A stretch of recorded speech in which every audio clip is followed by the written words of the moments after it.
Candle ಸ್ಟಿಕ್ಸ್ಗಳು work ಆಗೋದು ಜನರ psychology ಮೇಲೆ, ಸಪೋರ್ಟ್ ಆ್ಯಂಡ್ ರೆಸಿಸ್ಟೆನ್ಸ್ ಟೆಕ್ನಿಕಲ್ ಅನಾಲಿಸಿಸ್ನ ಮೇಲೆ.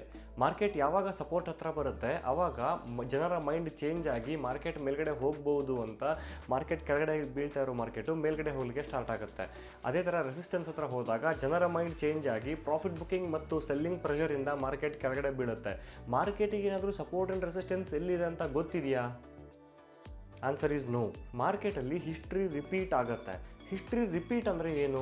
ಯಾವಾಗ ಮಾರ್ಕೆಟು ಒಂದು ಪಾಯಿಂಟಿಗೆ ಬಂದು ಅಲ್ಲಿಂದ ಮಾರ್ಕೆಟ್ ರಿಕವರಿ ಆಗಿರುತ್ತೆ, ನೆಕ್ಸ್ಟ್ ಟೈಮ್ ಮಾರ್ಕೆಟಿಗೆ ಅಲ್ಲಿಗೆ ಬಂದಾಗ ಅಲ್ಲಿಂದ ಮತ್ತೆ ರಿಕವರಿ ಆಗಬಹುದು ಅನ್ನೋದನ್ನ ಎಕ್ಸ್ಪೆಕ್ಟ್ ಮಾಡ್ತೀವಿ. ಸೊ ಇಲ್ಲಿ ಮೊದಲನೇ ಸಾರಿ ಮಾರ್ಕೆಟ್ ಮೂವ್ ಮಾಡೋದು ಫೂಲಿಶ್ ಟ್ರೇಡರ್ಸ್.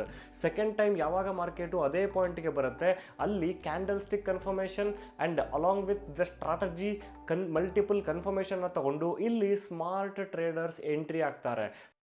ಸೊ ಹಾಗೆ ರೆಸಿಸ್ಟೆನ್ಸ್ ಹತ್ರ ಕೂಡ ಯಾವಾಗ ಮಾರ್ಕೆಟು ಅಪ್ ಟ್ರೆಂಡಲ್ಲಿ ಮೇಲ್ಗಡೆ ಹೋಗ್ತಾ ಇರುತ್ತೆ, ಯಾವಾಗ ಒಂದು ಬಿಗ್ ಫಾಲ್ ಬರುತ್ತೆ, ಮತ್ತೆ ಯಾವಾಗ ಮಾರ್ಕೆಟು ರಿಟೆಸ್ಟ್ ಮಾಡುತ್ತೆ ಆ ಪಾಯಿಂಟ್ನ, ಅಲ್ಲಿಂದ ಮತ್ತೆ ಮಾರ್ಕೆಟ್ ಕೆಳಗಡೆ ಬೀಳುತ್ತೆ ಅಂತ ಎಕ್ಸ್ಪೆಕ್ಟ್ ಮಾಡಬಹುದು. ಸೊ ಮೊದಲನೇ ಸಾರಿ ಯಾವಾಗಲೂ ಮಾರ್ಕೆಟ್ನ ಮೂವ್ ಮಾಡೋದು ಫೂಲಿಶ್ ಟ್ರೇಡರ್ಸ್. ಸೆಕೆಂಡ್ ಟೈಮ್ ಯಾವಾಗಲೂ ಮಾರ್ಕೆಟಿಗೆ ಎಂಟ್ರಿ ಕೊಡೋದೇ ಸ್ಮಾರ್ಟ್ ಟ್ರೇಡರ್ಸ್. ಸೊ ಹಾಗಾಗಿ ಎಲ್ಲ smart traders always wait for the multiple confirmation instead of single confirmation.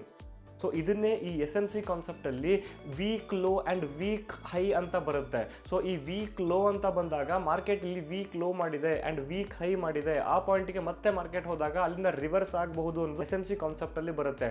ಈ SMC ಕಾನ್ಸೆಪ್ಟ್ನ ಕಂಪ್ಲೀಟ್ ಸ್ಕ್ರಿಪ್ಟ್, ಪೈನ್ ಎಡಿಟರ್ ಸ್ಕ್ರಿಪ್ಟ್ನ ನಾನು ನಿಮಗೆ ನಮ್ಮ ಟೆಲಿಗ್ರಾಮ್ ಗ್ರೂಪಲ್ಲಿ ಶೇರ್ ಮಾಡಿದ್ದೀನಿ. ಯಾರಿಗೆ ಈ SMC ಕಾನ್ಸೆಪ್ಟ್ ಕಲಿಬೇಕು ಅಂತ ಇದ್ದೀರಾ, ಆಲ್ರೆಡಿ 1, 2, 3 ವಿಡಿಯೋ ಮಾಡಿದ್ದೀನಿ. ಆ SMC ಕಾನ್ಸೆಪ್ಟ್ನ ಚೆನ್ನಾಗಿ ಕಲಿತು ಅರ್ಥ ಮಾಡ್ಕೊಳ್ಳಿ. ಸೊ ಈಗ ನೀವು ಈ ವಿಡಿಯೋನ ಲೈಕು ಕಮೆಂಟು ಮಾಡಬೇಡಿ, ಶೇರ್ ಮಾಡಿ. Thank you.